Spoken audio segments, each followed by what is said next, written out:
বাংলাদেশের দুষ্কৃতীদের হাত থেকে ভারতীয় কৃষকদের রক্ষা করতে পুলিশের উদ্যোগে একটি বিশেষ সচেতনতামূলক সভা অনুষ্ঠিত হলো। মঙ্গলবার বিকেলে ভারত বাংলাদেশ সীমান্তবর্তী মরাকুটি গ্রামের কৃষকদের নিয়ে এই গুরুত্বপূর্ণ আলোচনা সভার আয়োজন করা হয়। উপস্থিত ছিলেন দিনহাটা মহকুমা পুলিশ আধিকারিক ধীমান মিত্র, দিনহাটা থানার আইসি জয়দীপ পদ।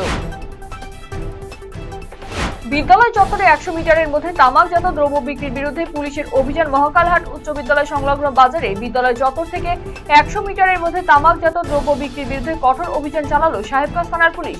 মঙ্গলবার এই অভিযানে 4টি দোকান থেকে প্রায় 3000 টাকার তামাকজাত পণ্য জব্দ করা হয়েছে। 7ই মে বুধবার দেশের একাধিক জায়গায় অনুষ্ঠিত হবে মকড্রিল, যাকে ঘিরে জোর কদমে শুরু হয়েছে প্রস্তুতি। দেশের বিভিন্ন জায়গার পাশাপাশি রায়গঞ্জ এবং ইসলামপুরেও অনুষ্ঠিত হবে মকড্রিল। এই মকড্রিলে স্বেচ্ছায় অংশ নেওয়ার জন্য উত্তর দিনাজপুর জেলা প্রশাসনের কাছে অনুরোধ জানালো এবিভিপি। মহড়ায় সব রকমভাবে সহযোগিতার জন্য ভারতীয় ছাত্র সমাজ হিসেবে প্রস্তুত রয়েছে এবিভিপি। সোমবার এমনটাই বার্তা দিয়েছেন এবিভিপির কেন্দ্রীয় কার্য সমিতির সদস্য শুভব্রত অধিকারী। শিলিগুড়ির নিকটবর্তী শাহুডাঙ্গি ঠাকুরনগরে হঠাৎই ফাঁকা মাঠে জরুরি অবতরণ করল সেনাবাহিনীর একটি হেলিকপ্টার। স্থানীয় সূত্রে জানা গিয়েছে, যান্ত্রিক ত্রুটির জেরে এই অবতরণের সিদ্ধান্ত নেওয়া হয়েছে। স্থানীয় বাসিন্দাদের মধ্যে প্রথমে কিছুটা আতঙ্ক ছড়ালেও বর্তমানে পরিস্থিতি স্বাভাবিক রয়েছে। সাংগঠনিক কর্মসূচির অঙ্গ হিসেবে অঞ্চল তৃণমূল কংগ্রেসের সভার আয়োজন করা হলো মঙ্গলবার। এদিন ইটাহারে বিকেল নাগাদ পতিরাজপুর অঞ্চলের কোকনা ফুটবল ময়দানে দলীয় নেতা কর্মীদের সমর্থকদের উপস্থিতিতে এদিনের সভায় বক্তব্য রাখেন বিধায়ক মোশাররফ হোসেন, পঞ্চায়েত সমিতির সভাপতি রীনা সরকার, ব্লক তৃণমূল কংগ্রেস সভাপতি কার্তিক দাস সহ অন্যান্য নেতৃত্ব। ভাঙন রোধের কাজে জমি অধিগ্রহণের শঙ্কায় প্রশাসনের দ্বারস্থ হলেন জমির মালিকেরা। ক্ষতিপূরণ না দিলে ভাঙন রোধের কাজ করতে দেওয়া হবে না, সেই দাবি জমির মালিকদের। মঙ্গলবার মানিকচক ব্লক প্রশাসনের দ্বারস্থ হয় মানিকচকের গোপালপুরের শতাধিক জমির মালিকেরা। বিয়ে বাড়ি থেকে বাড়ি ফেরার পথে দুর্ঘটনার কবলে কনে যাত্রীর গাড়ি। এই দুর্ঘটনায় 10 জন কনে যাত্রী আহত হয়েছেন। মঙ্গলবার ঘটনাটি ঘটেছে করণদিঘি থানার দোমোহনা এলাকায়। দুজনের অবস্থা আশঙ্কাজনক থাকায় তাদের রায়গঞ্জ মেডিকেল কলেজ ও হাসপাতালে পাঠানো হয়েছে। জাতীয় সড়কে দুর্ঘটনা এড়াতে উদ্যোগী হলো পুলিশ প্রশাসন। মঙ্গলবার জাতীয় সড়কে দুর্ঘটনা এড়াতে ভুট্টার শুকাতে দেওয়া কৃষকদের বিরুদ্ধে অভিযানে নামে বক্সিরহাট থানার পুলিশ এবং বক্সিরহাট ট্রাফিক গার্ডের পুলিশ কর্মীরা।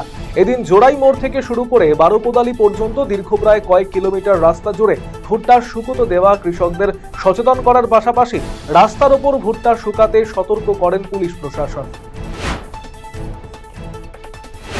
রাস্তায় গদা হাতে আচমকাই যমরাজ। কি ব্যাপার? পথে চলতে গিয়ে যমরাজকে দেখে থমকে গেলেন অনেকেই।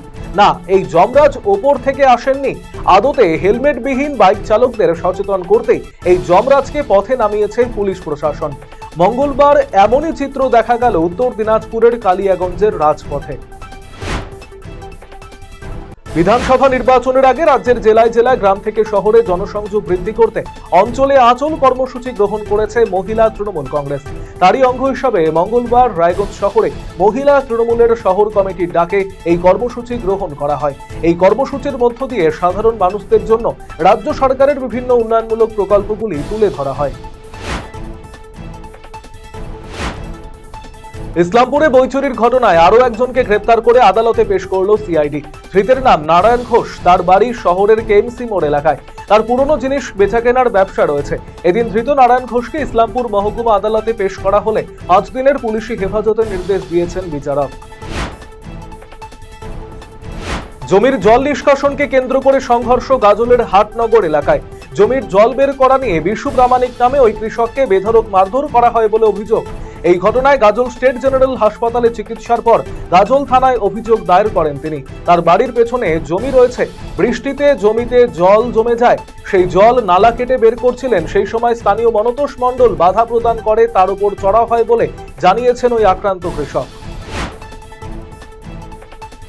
দিনহাটায় উদয়ন গুহের উপর হামলার ঘটনায় দোষীদের শাস্তির দাবিতে তৃণমূলের প্রতিবাদ মিছিল।